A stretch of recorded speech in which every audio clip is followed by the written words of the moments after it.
With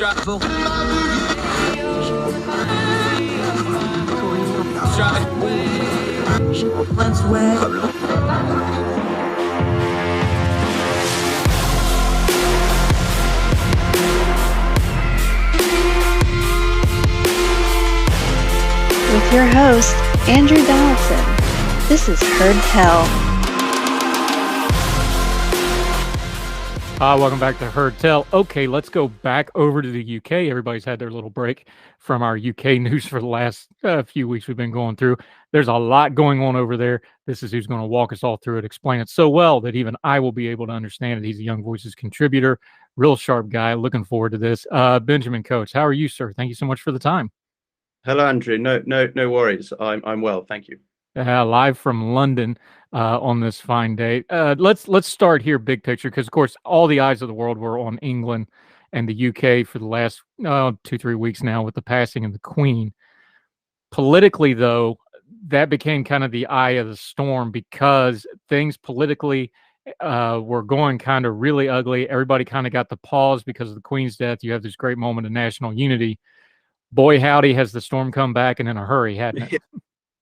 Well, I think is it the Chinese proverb about interesting times, and they're interesting times here. Yeah, definitely. We're going to talk some foreign policy with you because you've been writing about it, but let's start domestically because everybody's worried about that. The cost of living crisis. People are talking about taxes. People are talking about economic programs. People are talking about getting direct assistance to people for this looming winter. Let's just start that. You got a brand new prime minister who, how's that for your second day on the job and the Queen dies? Yes. Get handed that one. So really, this has kind of been her first week at work for all intents and purposes. How's it going? Is it as rough on the ground as it's looking on the media and from afar? Well, I mean, I suppose it is.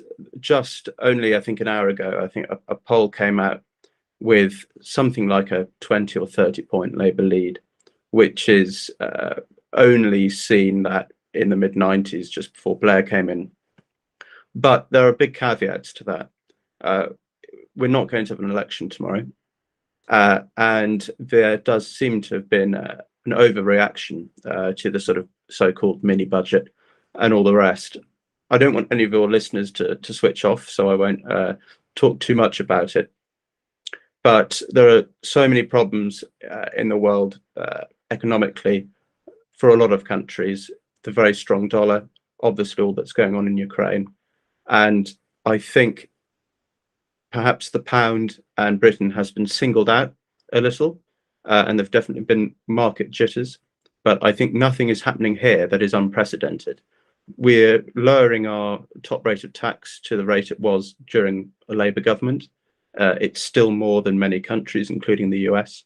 And every nation really in our position, and Germany's just announced this, will be giving money for energy prices this winter. Nothing that strange was announced. And I think it is a bit of a storm in a teacup. That's not to say that there aren't recessions coming and difficult economic times, but that's not entirely down to the budget, far from it. And you'll see that Europe-wide at least. Yeah. One of our founding principles on our program is things don't happen in a vacuum, they happen in a sequence. For the casual observer, though, because everybody focuses on the moment, they're like, well, the Conservatives have been in power for 12 years, so it's more than that, because we understand economics is an up and down thing over decades, not over even years or quarters. There's repercussions. You've had a lot of economic things happen in the UK. You have demographic change, you have immigrant change, you have Brexit. Going back the last 10 or 15 years, especially, because everybody's talking about that 12 years of conservative rule, as they should, because, cyclically, it's going to catch up to you at some point. But economics don't go along with the politics. Go to the last 10 or 15 years that brought Britain to this moment. Yes, there's a crisis, but what the crisis is really doing is revealing the cracks in the issues that were already there, right? That's absolutely right. And I think that in democracies, at least, you reap what the guy before you sowed. And we are now seeing the culmination in many regards of the mismanagement of our country for decades under both Blair in New Labour and also the Conservatives since 2010, where we haven't had a jot of economic growth since 2008. We didn't invest when it was cheap to borrow. We didn't build the nuclear power stations that we've needed to build. And we've had a historic shortage, which is completely voluntary, by the way. It's based on legislation and it wouldn't cost a penny to repeal, with regards to planning permission to build houses and also, businesses and scientific labs. So Liz Truss really has got into the chair at the wrong point. And I'm not saying that the budget was perfect or the messaging around it is perfect, but we are now a relatively poor country, which is a bitter pill to swallow. And it's one I think a lot of my countrymen refuse to. But the situation we're in really has been, as you say, a culmination of 10 or 20 years of actions. She came to the job a couple of days ago. No one, however bad, could screw up an economy in 2 or 3 days that didn't have very serious problems made by people previous. Yeah, Ben Coach joining us from London. It's always going to be a little bit of both. The policies you actually enact and the policies you don't enact. Both of those have almost, an effect. Give me the ratio, because you have a parliamentary system. So especially in America, we look at like, with very few legal exceptions and a little bit of judicial oversight, pretty much what Parliament says goes. So even more so than in the States, when it's a policy, either omission or commission, sin of policy, whether you did it or you didn't do a policy or the policy was bad, this is almost entirely on Parliament. Yes. Yes, fundamentally, yes. One of the troubles with our country is that I suppose business life and economic life more generally actually goes through loads of layers, local government, planning permission, things like that, where Parliament should have legislated, and Parliament has the power. Parliament has supreme power. The saying goes that Parliament could ban smoking on the streets of Paris, which is, as it were, an analogy to say that Parliament is supreme in our constitution. It can command anything. But our politicians in Westminster haven't commanded the things that would improve economic growth. So the trouble is that actually you've had local politics strangle housing, strangle scientific lab spacing, and so on. Was really one of the big contributors to our economic crisis. If you're thinking about trying to locate cost of living problems in the UK, which obviously is a big theme, try the fact that the percentage of your income to either rent or mortgage is vastly higher than really any time in our country's history. So yes, it is a problem in Parliament. It's caused often by actions lower down. But yes, it is on Parliament that we're here.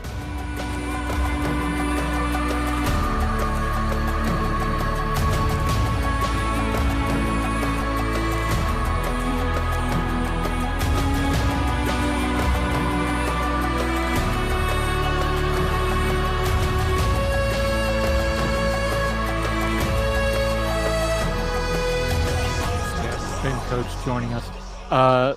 Let's talk prime ministers. You got the brand new one in Liz Truss.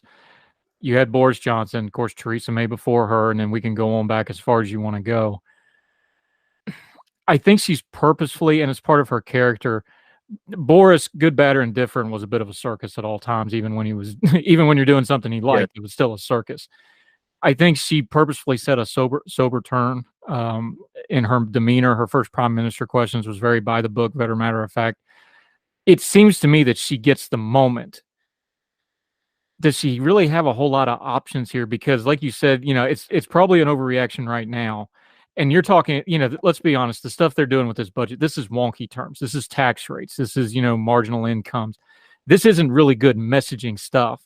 And everybody's aware that winter's coming, and this winter is going to be hard no matter what you do. You already touched on it. Practically, there's probably not a lot of levers she has to pull here. What should this government be doing messaging-wise to try to maybe get something out to the people? Because just talking about tax rates ain't going to hack it. No, and the optics of doing a tax cut, whatever the merits of the policy, was appalling. Announcing a cut to the top rate of tax at this moment was an appallingly bad maneuver in terms of appearances to people on the street. But it's really, really insignificant. The cut to the basic tax rate costs far more, and Labour say they're going to keep it. The energy cap costs a lot more, and we're going to keep that. Everyone wants to keep some sort of subsidy for energy, otherwise people will simply freeze to death given events.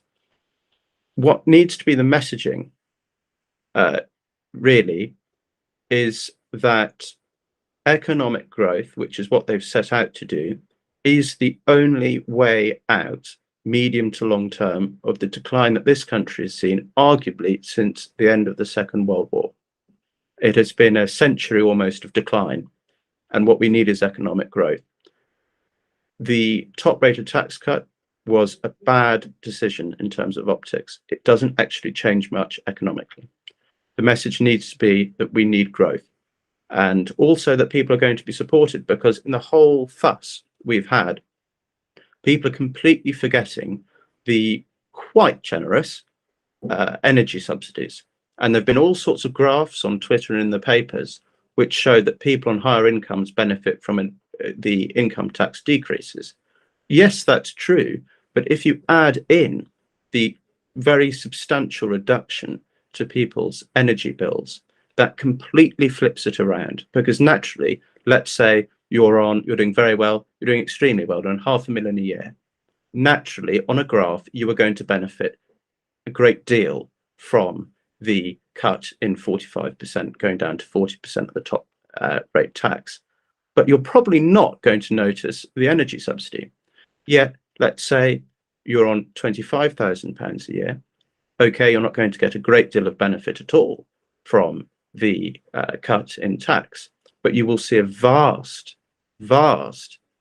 help from this energy subsidy.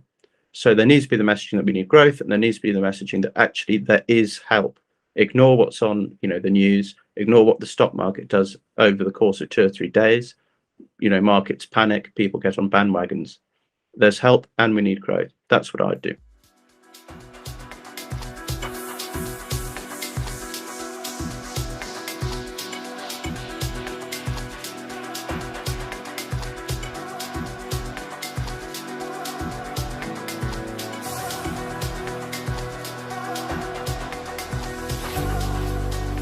Ben Coach joining us. Longer term economic and much harder to deal with, though, is the things people do notice. They notice their food prices when they go to buy food and groceries and such like thing. They notice their housing cost prices, whether that be renting or mortgage or whatever the case may be. Those are things that are lagging indicators. Those aren't things you're going to be able to just, helicopter money, we call it economically. You're not going to helicopter money food costs. That's a longer term thing. That gets into some of the trade issues that the UK is having, that gets into some of the kind of baked into the state that the UK finds it.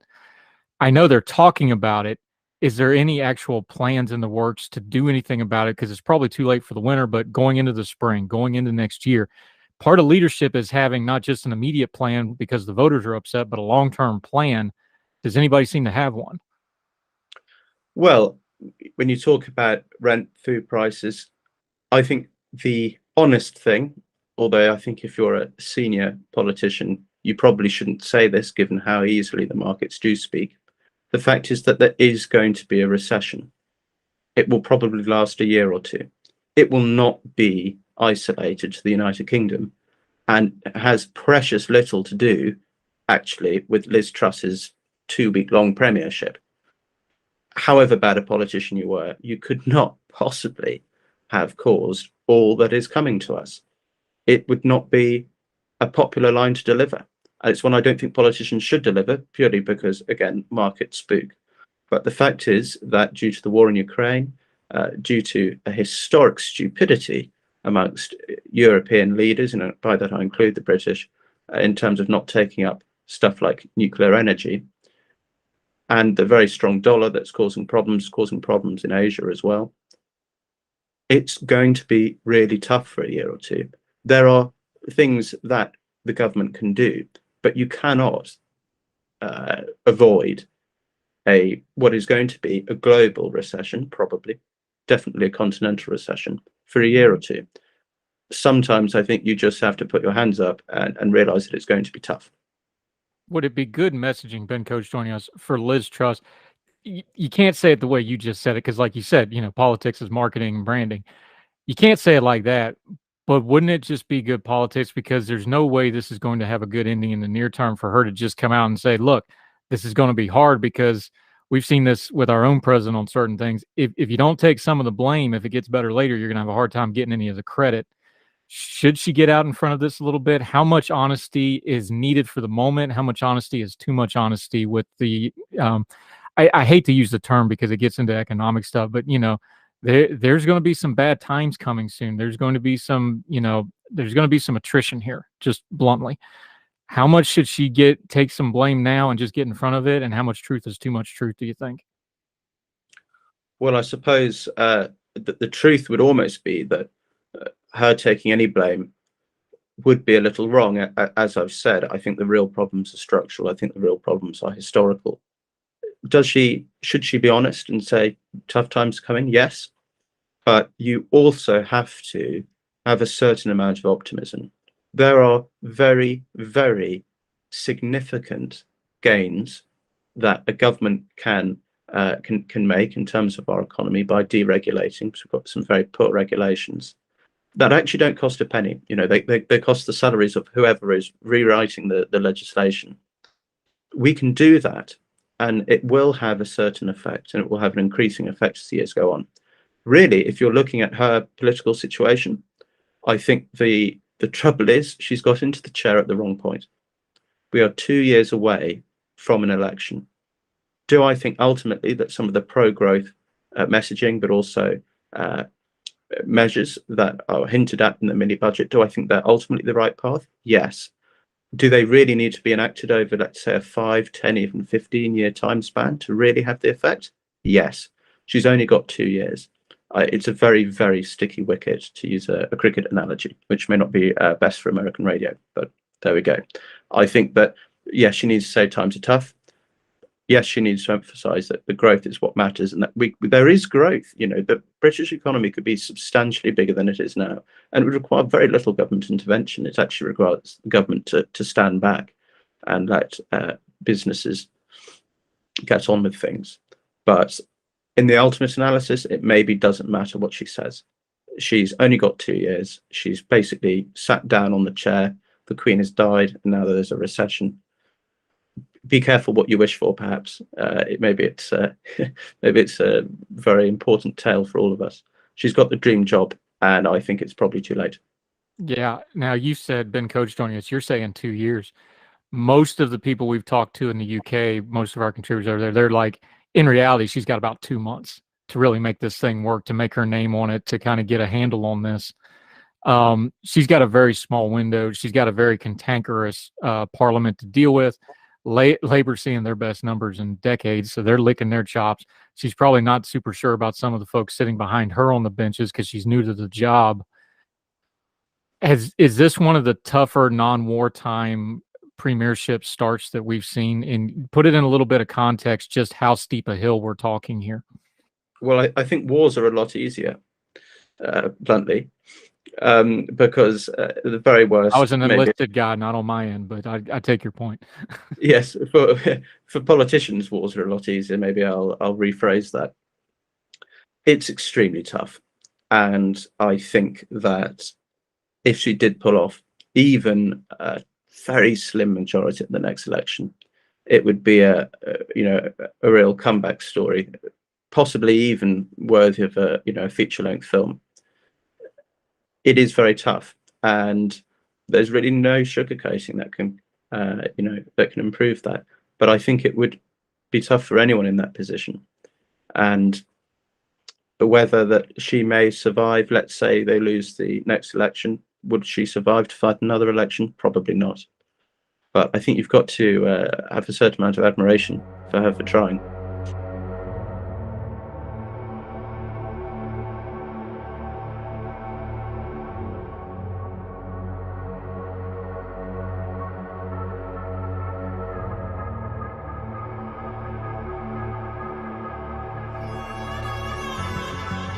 Ben Coach joining us from London, UK contributor with Young Voices, sharp guy.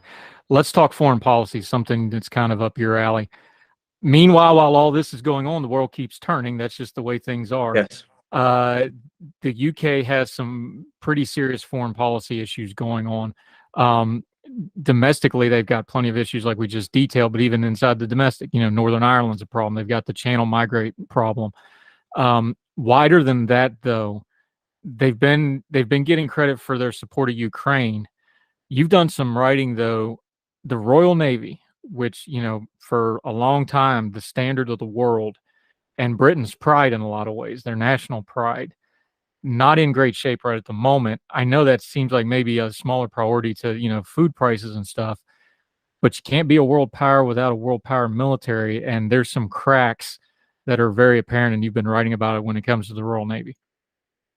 Well, there are, and I think problems with your military, if you are indeed a sort of a global player, don't matter until they do, and when they do, they matter a great deal. And you've seen this with Russia. Russia, on paper, had a very strong military. Some said it was the second strongest military in the world after the United States. We've seen really what happens if you maybe have the numbers on paper, maybe even have the tanks for the artillery pieces or whatever. But if you don't have the right sort, and if you're not properly trained and so on, that means very little. Now, when you look at the Royal Navy, the training is excellent. A lot of the ships, they're modern. A lot of the radars, all the rest, and the fighter aircraft that we share with you, we buy the F-35 like you do, are excellent. So you might be wondering, well, what's the matter? The trouble is that we don't have enough aircraft we can fly off carriers, and we don't have the missiles to fire off them, and we don't have the missiles that we need to fire off our ships.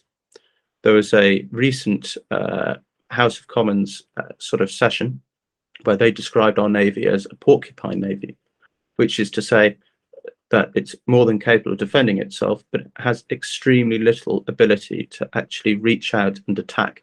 And that's the big problem. And that we'd see that as a problem if we go to war over Taiwan. Ben Coates joining us. We saw what happened in Afghanistan. The American pullout made a mess. Our British friends stood with us through the mess. They carried a lot of that burden, frankly, honorably and very heroically, by the way. We've been allies for a long, long time. The special relationship, look, my military service, we did lots of cross stuff with the Brits. I always enjoyed working with them for a lot of reasons. Not to mention that the Queen still let them drink deployed and we weren't allowed, but we'll talk about that some other time. But it's an amazing relationship, and one that both parties really enjoy getting to work together and serve together. We trust each other. I don't know that trust extends to the bureaucracies that manage our militaries.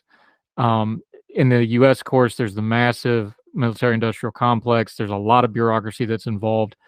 For an audience that's not familiar with it, what is the state of the political and the bureaucratic part of the UK's armed forces, Whitehall? What is its standard? Is the bureaucracy the problem? Is it the politics of it? Is it the higher leadership? Because the frontline troops are excellent. I will attest to that personally. We saw them in Afghanistan. The bravery's still there. So the problem's got to be coming from the top, yeah? Oh, yes, absolutely. And thank you for your kind words. And I know for a fact that British troops always think highly of the American ones with whom they train, alongside whom they fight. I don't think the problem really is necessarily anywhere within our military. The problem, and I hate to sound like a broken record, but history, both recent and more generally, hasn't been so kind to us. Since the end of the Cold War, and particularly after the financial crisis in 2008, the British Armed Forces received exceptionally little funding. Further, they were expected to operate in Afghanistan and Iraq out of their budget, which diminished it further. And yet another problem was that naturally, when you're having all those counterinsurgency operations, there's a very, very tempting thing to cut, which is the Navy, because you can't sail many ships in Afghanistan or Iraq. You instead want to be buying things like, Humvees, which can resist mines and that sort of stuff. So the trouble is that this shortage of missiles and aircraft comes not only from low spending, but the fact that for 10, 15 years, we were fighting with you guys in the global war on terror. So funding priority has been everywhere other than what you could call great power competition and the sort of naval forces you'd need for that. Ben Coates continuing to join us from the UK. When you look at a military, though, having a military is extremely expensive. You have two concurrent events running parallel right now that I think will conflict with the UK people, because you have a cost of living crisis. So it's like, well, why are we spending money on a military and a cost of living crisis? But at the same time, they all watch what happened in Ukraine. It's like, okay, this is why you spend on a military, because at any given moment, some madman does something crazy, and you really, really need to have a strong military. Those narratives are going to war with each other. They always have in the history of mankind. That's just how it is in the modern world. How does that play out in the UK, though? Because they're happening at the same time. Everybody's seeing both, but one of them's hitting your dinner table and the other one's hitting your conscience. Walk us through how that's landing with the folks in the UK. Well, that's a very good point. Of course, belts are tightening, and we also need to spend some more money on defence. I suppose your second point, that obviously Ukraine's been going on, I think very few people in our country right now would question the need for sensible defence spending.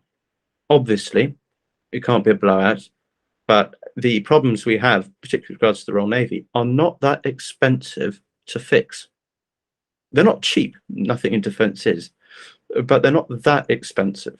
And I think with the world as it is now, with the invasion of Ukraine, with rising tensions over Taiwan, I don't think it'd be politically too hard to sell to increase defence spending by 10 or 20%, which ultimately would not leave us with an outrageous, egregious outlier in terms of our defence spending. It would actually be very easy to get that money and more if we cut our foreign aid budget. The foreign aid budget is probably the juiciest, biggest slice of government spending cake that there is, which very few people in our country would actually object to rowing back on, given circumstances. Whether there's a political will or nous to do that, I don't know. But the money that we need to correct the problems I've identified is there just about. Yeah. Ben Coates joining us. One more question on the foreign policy front. There's long been a sense that there would be trouble in the Commonwealth when the Queen died. That has happened now. There seemed to be a lot more steadiness, and I think some people, maybe a lot of that was overblown. There are a few places, though, the Caribbean, other places, that are starting to talk about it. Is that an issue in the UK? Are people thinking or talking about it? Is it a back burner? Is it just media noise? Talk to us about the current state of the Commonwealth and the future of it. The Commonwealth is, I think, for some people, an emotional attachment. But I think that attachment is largely limited to those who would be very interested in politics, and maybe those in government. The man in the street, as it were, has extremely little interest in the Commonwealth. Less interest still if someone in the Caribbean doesn't want King Charles as head of state. It really doesn't matter to us. I suppose it's as blunt as I can be. Monarchies continue. That's the nature of monarchies, and so King Charles has been widely accepted, and there's been a lot of sympathy, even on the personal level. You may not be a monarchist, but on a personal level, obviously, the gentleman's lost his mother and has had to parade for days and days and days on end before, without wishing to be crass, his mother's body was cold, and so on a human level, there's a great deal of sympathy for him. There's no threat to the monarchy in this country. It will continue for decades, really, probably centuries at least. I think it's probably something which is going to go on and on and on. Whether it continues in Australia, whether it continues in the Caribbean, really, I think that's a matter for Australian or Caribbean politics. It's not the talking point here. Commonwealth simply has extremely little relevance to British politics and British daily life. Yeah, Ben Coates, let's loop back to where we started, something that has a lot to do with your daily life, the current economic crisis at hand. Look, politics is a minute-by-minute thing. You can go crazy chasing, especially if you're over here trying to pay attention to a foreign country's politics. Give us a couple big picture things to pay attention to over the next couple of weeks, whether it's a policy thing or just the general messaging. The pound's weight, the lowest I've ever seen it in my lifetime. I can't believe how low it is. Give us a couple things that we should pay attention to, so when it does break through our news feed, you go, oh, okay, that's one of those things I need to pay attention to that's going on over there. That's an indicator I need to watch. Well, I suppose one of those things would be how the market behaves after this shock. I think it's been a panic, and I'm not an expert in economics by any means, but I think just today the pound went up to, I think, was it $1.10, where it had been on a low, I think 1.03. So already we're seeing a bit of a recovery. That would, what I would say, would be an important thing. Does the panic that we've seen over the past, few days really carry on over the next few weeks or months? I suspect not. As I said, it's going to be a recession. It's going to be a recession on the Europe-wide. It's probably going to be a worldwide recession. There is not going to be a tremendous amount of economic good news for the next few years, as awful as it is to say. But I think one of the things you'll see is definitely the markets coming to their senses a bit and realizing that nothing in that mini budget or anything else is some strange outlier. It's really economics, as usual in the grand scheme of things. There's nothing that should cause any level of panic. As to a second thing, well, I think our politics really is buried in the cost of living stuff now. I think the second thing more generally, I don't think we were directly involved, but a second thing more generally, I think, to watch the news is how this Nord Stream pipeline stuff transpires. It seems to be the perhaps the world's highest stakes game of Cluedo or something. It's a murder mystery. Who blew up the pipeline? It seems to be in no one's interest really to do this, other than perhaps the United States, but that would obviously be an extremely rash course of action, blowing up allied pipelines, so to speak, sort of their share between Russia and the rest of Europe. I just, on a purely personal level, fascinated. I'd be fascinated to know what was going on there, because it really you'd think it was not in the Russian interest. They can simply turn the pipeline off. I don't know why they blow it up, but yeah, we'll see. Yeah. When irrational things involve people that have already proven to be irrational, it's hard to deal with it. I have my theories. We'll keep them to ourselves for right now because we're talking UK politics with our friend Ben Coates. Love talking with you. Great information. Appreciate it. Kind of sounds like y'all just need to print a whole bunch more runs of those steady on shirts. Is that kind of how it feels right now? Yeah, I think that sort of attitude will get you a long way. Yeah, it's almost a cliche, but at times like this, also a lot of good wisdom in there. Ben Coates, enjoyed your insight. Appreciate the time. We'll get you back. Until we see you on Heard Tell again, though, let folks know where they can follow you, what you've got going on. We're going to link to two different pieces he wrote, one on the Royal Navy, another one on the Conservative Party. That's an interesting window from about a month ago where things have changed a little bit. It'll be fun to come back and see how well you did with that. I think any articles predicting political events and polls and such are, probably foolish. Yeah, tell me about it. I got one floating around out there about how Biden shouldn't be president, but here we are. Part of the gig, my friend, part of the gig. Let folks know how they can follow you and keep up with you until they hear from you again on Heard Tell. Well, I'd stay glued to your radio station because I'm far too clever to have any Twitter accounts or anything like that. So don't worry, you won't have to hear any of me more, and you don't have to read any of the rubbish I put out. He does have a Young Voices page. We'll link to the pieces. Make sure you read them in full. They're very, very good. He's playing it down. Sharp guy. Enjoy talking to him. Got to get you on Twitter, man. It's more fun out there. You get all kinds of. I'm on Twitter, but I'm too clever to put my name to it. I'm too clever to post. Yeah, I had a great one yesterday because I took a run at Patriarch Kirill and got the Russian bot farms after me about how I need to be eaten by the teeth of the dogs and that kind of fun stuff. I actually tweeted it back out. So there's mess on there, my friend, but that's why we talk to good friends like you, people of good faith, and we hash things out. Ben Coates, thank you so much for the time today, my friend. Well, thank you very much. Thank you so much for having me on, Andrew. Yeah, do it again soon, sir. Thank you.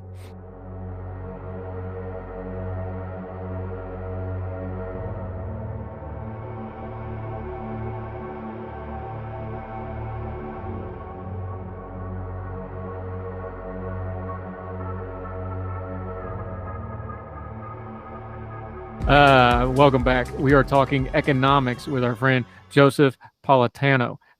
We are using housing as a thread through a lot of different stuff here because housing is the most expensive thing for most people. There's a stat that you have in your latest Apricotos blog that, well, it's a Substack. I shouldn't say so. The Apricotos Substack. This blew my mind. North Carolina now permits nearly as many housing units as California. North Carolina has a third of the population of California. And that's a shocking statistic when it comes to housing. Yeah. And I think it should speak to how absolutely terrible California's housing shortage is and how little they build compared to basically any other place in America. You know, they have 40 million people and they build like as many as, like you said, North Carolina and South Carolina, about the same number. So we're talking 8,000 permitted units a month versus like a little over 7,000 in North Carolina. Those numbers, you know, bounce around pretty frequently. But the point is, like, yeah, there are some parts of America that just do not build anywhere near the necessary amount of housing. And the other critical thing to think about in California is, like, it's not just they don't build enough housing, it's that there's basically no supply response in total. So if you look at, like, since 2017, the pace of home building in California hasn't moved. And if you've, you know, talked to anyone in California since 2015, you know that prices have gone up, you know that rent's gone up, you know it's gotten more difficult to live there. And there isn't this response of, even if you're not building enough, you'd hope prices go up, you'd hope more suppliers enter the market, you hope more construction happens. That just doesn't happen in California. And so we're talking about that, like the outlet valve is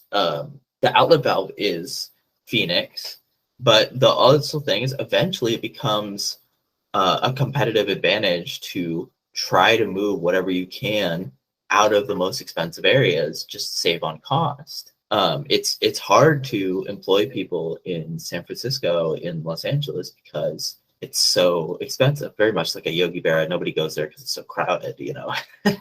Nobody wants to live here because it's so expensive. But it's true that you see people moving out because of the prices. We're in a situation now where, like, the Texas and California, Texas alone builds twice as much as California, and Texas has 10 million people less. Florida builds functionally as much as California before the pandemic, and now significantly more after.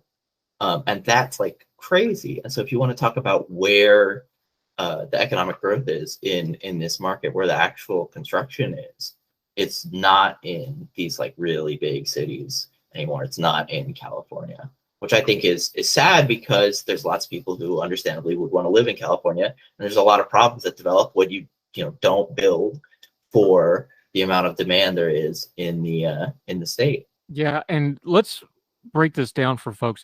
There's a reason housing is such an important economic indicator. When you build a house, and the number varies a little bit, but it's something like 25, 26 separate trades go into building one single house.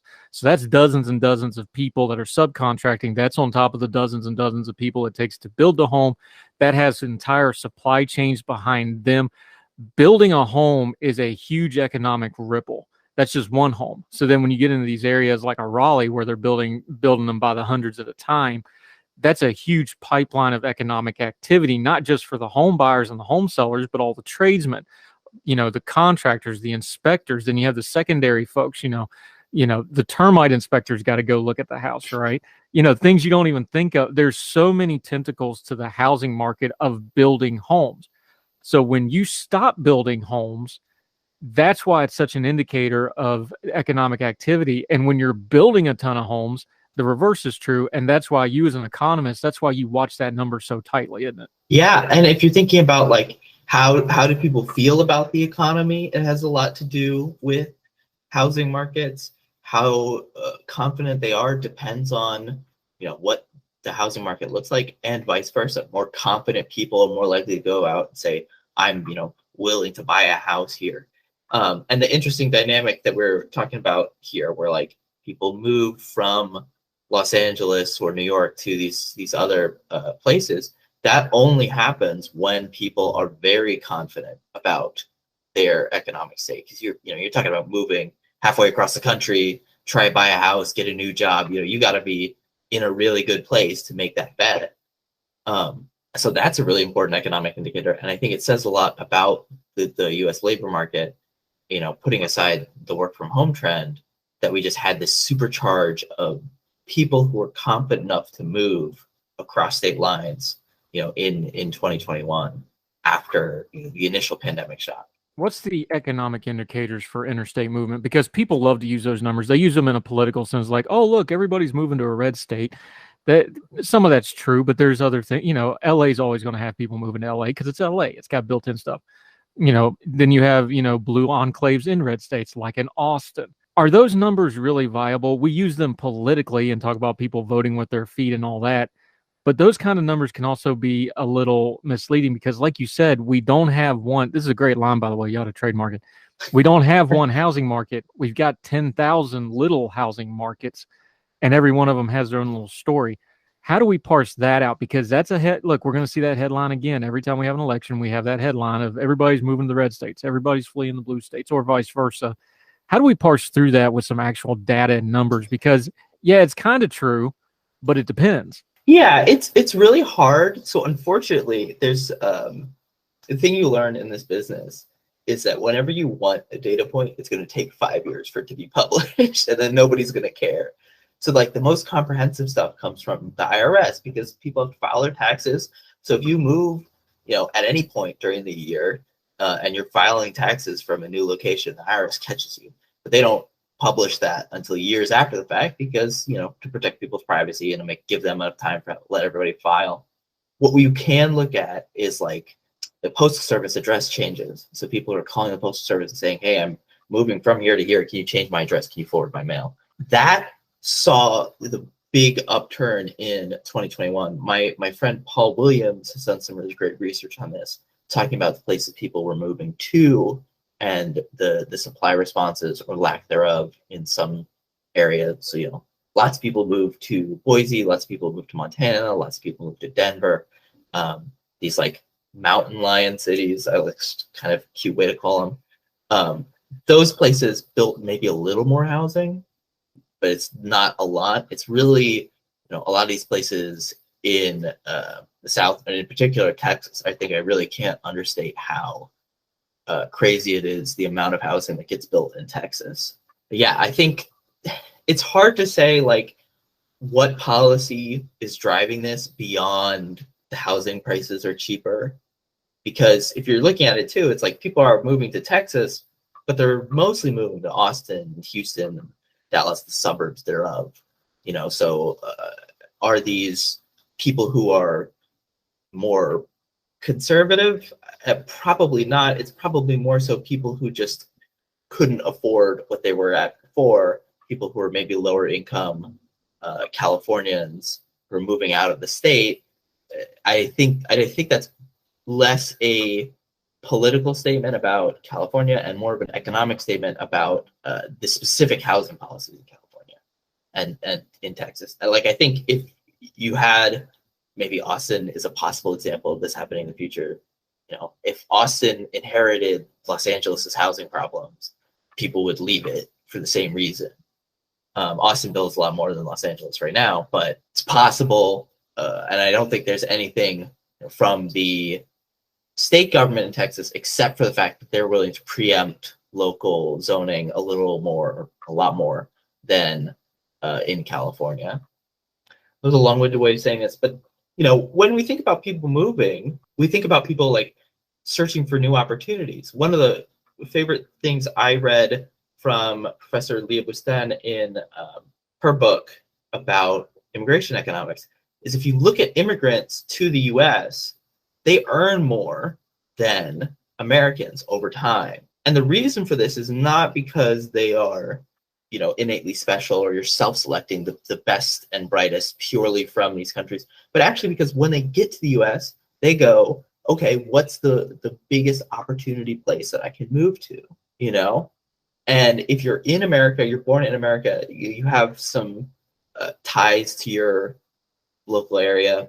Moving is really difficult. I've tried it a few times. It's not fun. People understandably don't want to do it that often. And so if people stop moving, across the country, economists get worried about dynamism. They're saying, okay, well, if people are stuck where they are, that's not good for long run economic growth. That's not good for people's wages. That's not good for ingenuity, investment, and so on. So, the idea that people are moving again is, I think, very important.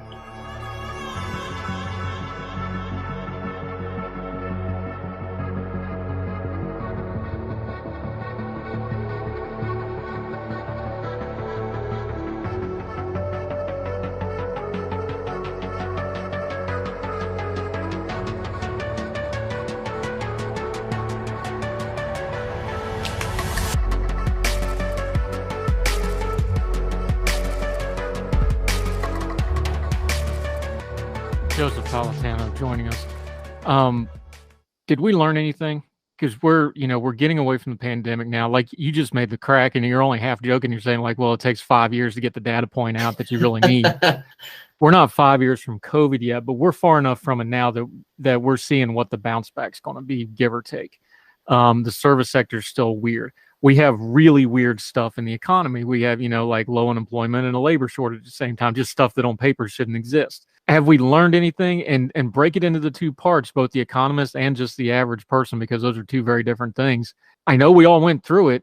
I know it was loud. I know we all had some pain, but did we learn anything? I think so. I think, it's hard to write history as it happens. It's hard to forecast. It's especially hard to forecast in the middle of something like this, in the middle of a pandemic. I'm hopeful that the institutions are going to come out of this a little stronger than they went in. I think the big lessons, if you were to put like in all capital letters, was that the economy was stronger than people expected in maybe late 2020, early 2021. I think there was a very reasonable fear when the pandemic hit, that we were going to have a repeat of the 2008 crisis, which took like a decade before growth came back. Still is leaving permanent scars on our economy. Was talking about millions of people permanently out of work for years. That kind of stuff was a nightmare to people. So everyone pulled out all the stops to try to prevent that. Across the world, I think central banks and central governments underestimated the strength of the overall economy because things were so weird during the pandemic, and because we had never had this happen where a modern economy has to interact with these kind of public health issues. And so I'm hopeful that that leads to a little more understanding of what the indicators mean. I'm hopeful for the general public that, we talk about this like rational inattentiveness model in economics. That's one of my favorite things because it explains so much. It's like, if something doesn't matter to people, if something isn't affecting people's day-to-day lives, they don't pay attention to it. And then once it does, they pay attention, they learn, and, hopefully they carry that information to next time. I think you saw it with inflation, where lots of people were not worried about inflation. Now we're very worried about inflation. Hopefully, I think learning more about what it means and what it, how it happens and what can be done to fix it. I hope that people get a greater understanding of the labor market. You made that comment about like, how do we have a labor shortage, and unemployment is so low. It's like, well, there's the two sides to the same coin here. If companies are struggling to find workers, it's because workers' bargaining positions are so high.